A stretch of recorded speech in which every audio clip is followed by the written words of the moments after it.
Hello, Susan here from itsmysustainablelife.com. I'm here today on a very sunny, windy day. I hope that the sound comes through okay with this wind. Here today just to go into a little bit about dandelions. So as you can see, we keep bees here on our property, and I'm always looking for ways to allow our bees to really find good pollination sources or nectar sources come the springtime, and dandelion is just one of those ways. So I have a small patch of dandelion here that I'm going to be foraging from probably tomorrow, but I wanted to go over just a little bit about the dandelion plant itself. So you can see that the dandelion plant actually grows, let me see if I can get a good one here, grows in a floret type of growth pattern, in a round floret type pattern. Dandelion plants right there, if you can see it. So you can see the leaves when you're trying to identify them. They're serrated in shape. They're saw-toothed, if you will. They're very sharp and they're very defined. There's no hairs on either the top or the bottom. They're very smooth in texture. So the flower itself grows on a single stem, and you can see that it's very round in shape. It's very sunny-like. I call it a little sunny flower. These little florets, if you will, there's many of them within the plant itself, and these are really medicinal. So when I forage for dandelion, all I do is I take the flower head when I'm getting the flowers, and I just pop that off, just like that. And that allows me to dry these. I use the flower heads for all my medicinal purposes, infusing oils, and there's just so much you can eat them.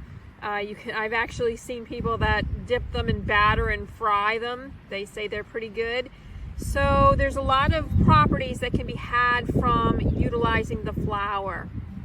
Now, in addition, before the plant goes to flower, you can harvest the leaves. I find them a little bit bitter once the plant has flowered, but if you harvest these leaves prior to flowering, they make an amazing addition to so many different culinary things, from salads to sauteing them with garlic and oil, to soups, anything like that. Makes a really nutritional, wonderful addition.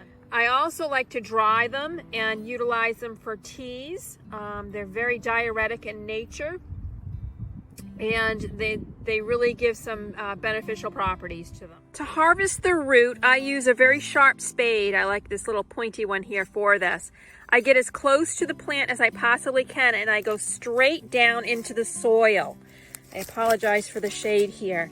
And I try to loosen that up just by lifting it out. I grasp the plant, kind of gather those leaves as much as possible down to the base, and I just start to gently pull. And you can see that is an awesome root right there. So you can see the dandelion root. There's long taproot, and off of these taproots start to grow additional roots themselves. So you can see this, there's a bulbous root right there too, which is wonderful to eat. So I'm going to go ahead and clean this up. I'm going to dry it, and then I'm going to chop it up, probably in my Vitamix, because I have the capability of doing that. They're very tough and they're very fibrous.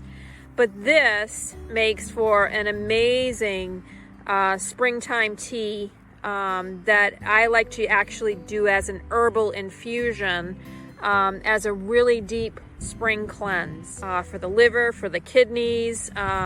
Just don't do too much of it. It can have the opposite effect and have a laxative effect, so be careful doing that.